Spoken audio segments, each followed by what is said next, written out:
Chapter 7। पहले सोचो फिर बोलो। किसी गांव में एक गरीब लकड़हारा था। वह एक पुरानी झोपड़ी में रहता था। वह जंगल से लकड़ियां काट कर बाजार में बेचता था। उससे जो पैसे मिलते थे उनसे अपने परिवार का पेट पालता था। एक दिन वह जंगल में लकड़ियां काट रहा था। जब उसने कटी हुई लकड़ियां इकट्ठी करके उनका गट्ठर बनाया तो वह बहुत बड़ा बन गया। अब उसे उस भारी गट्ठर को सिर पर ढोकर दूर बाजार में बेचने के लिए जाना था। यह बहुत कठिन काम था, लेकिन उसे यह काम करना ही था। उसके सामने यह कठिनाई थी कि भारी गट्ठर को सिर पर उठाए कैसे। वह बहुत परेशान हो गया।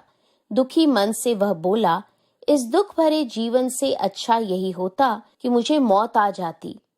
लकड़हारे के मुंह से यह बात निकली ही थी कि मौत उसके सामने आकर खड़ी हो गई।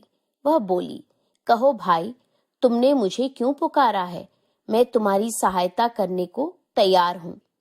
मौत को सामने देखकर लकड़हारे के होश उड़ गए, लेकिन उसने तुरंत बात बदलते हुए हाथ जोड़कर कहा, देवी, आपको तो मैंने इसलिए बुलाया था कि लकड़ी का यह गट्ठर बहुत भारी है।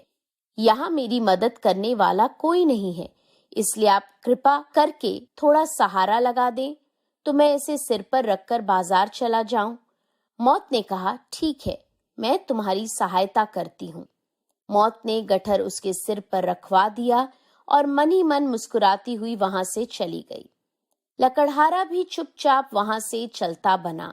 उसने सोचा, आज तो किसी तरह जान बच गई, अब मुंह से गलत बात कभी नहीं निकालूंगा। शब्द अर्थ। लकड़हारा, जंगल से लकड़ी काटने वाला।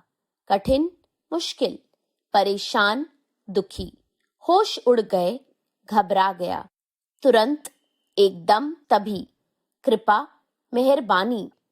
अध्यापन संकेत।